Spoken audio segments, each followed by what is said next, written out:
Bonjour à tous, j'enregistre aujourd'hui la première capsule d'une longue série, j'espère, que j'ai appelée Mes clés en astrologie.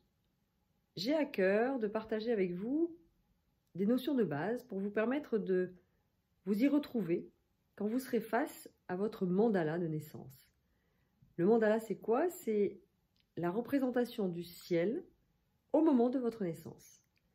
Et pour commencer, eh bien, nous allons regarder un mandala particulier.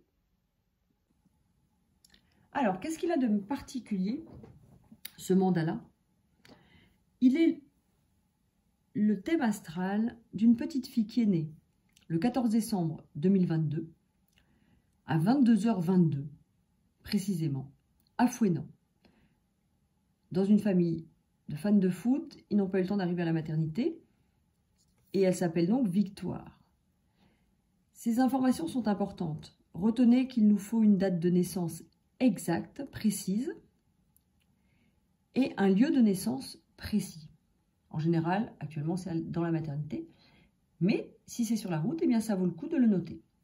Pourquoi? Parce que, en fonction de cette information, on va pouvoir placer sur votre thème astral cette flèche-là, qui s'appelle l'ascendant. On en reparlera dans une autre capsule.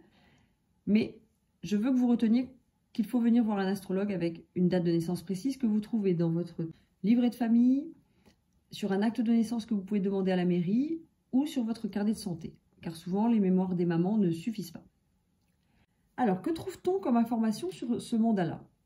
Eh bien déjà, comme c'est le thème astral natal d'une petite fille qui vient de naître, eh bien, nous avons la position exacte de toutes les planètes dans notre ciel en ce moment. En astrologie, on va considérer par convention que la Terre est au centre de ce zodiaque et que toutes les planètes tournent autour de la Terre.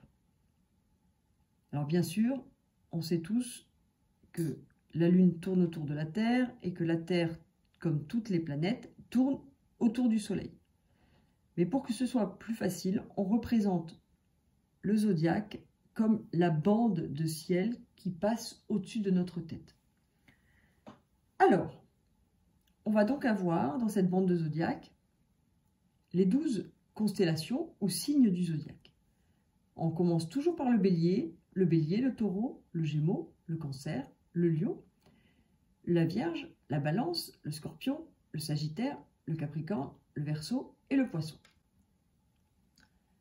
Autour de ce zodiaque, nous voyons un autre disque plus fin qui comporte 12 numéros qu'on appelle les 12 maisons astrologiques.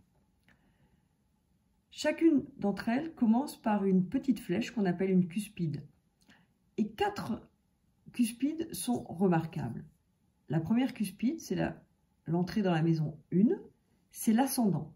Alors, il est toujours situé totalement à gauche du mandala.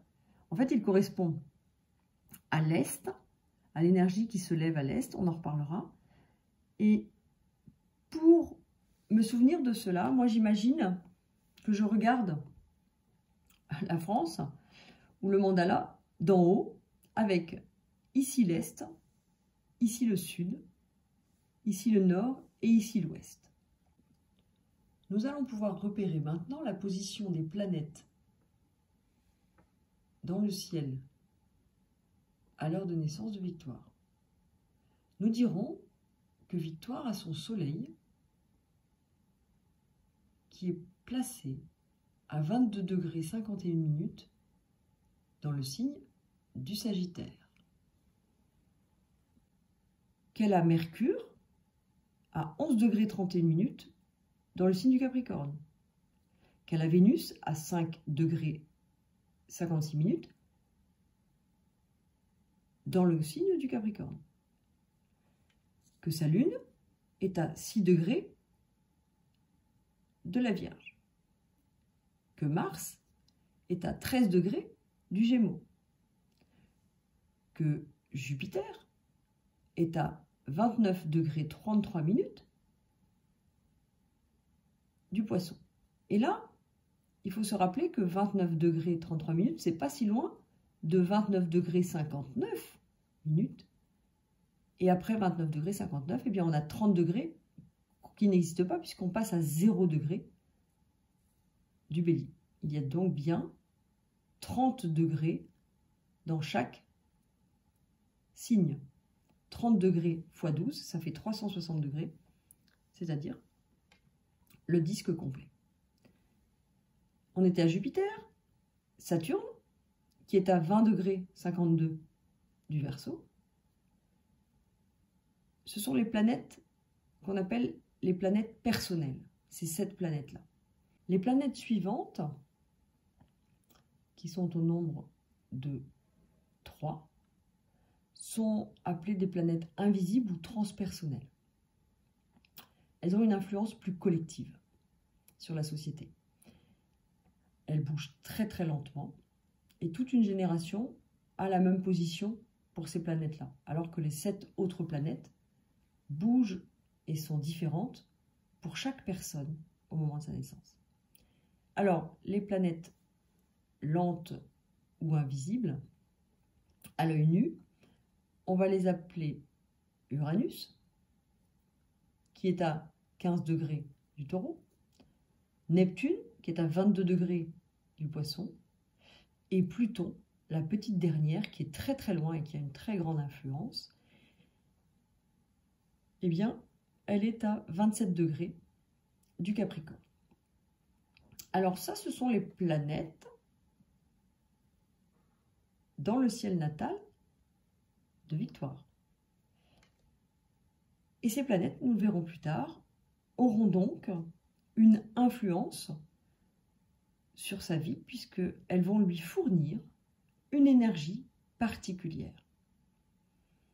Nous développerons tout ça par la suite. Pour l'instant, j'ai juste envie de vous préciser que si c'est le thème natal de Victoire, c'est aussi votre ciel, notre ciel, aujourd'hui. En tout cas, le 14 décembre à 22h22. Et donc, nous sommes tous concernés par cette position des planètes. Puisqu'en fonction de notre thème natal à nous et de la position de nos planètes, eh bien, le transit de ces planètes va avoir une influence parfois majeure sur nos vies. Alors pour la petite histoire, vous voyez, Pluton est ici, depuis une vingtaine d'années, il est dans le signe Capricorne, et là, il est à 27 degrés du Capricorne. Eh bien, mon soleil à moi est exactement à 27 degrés du Capricorne. Eh bien, je peux vous dire que mes proches et moi-même, nous nous rendons compte de l'influence que cela peut avoir, mais je vous raconterai ça une autre fois. Alors, en attendant, bonne digestion et bonne intégration de ces données. À très bientôt.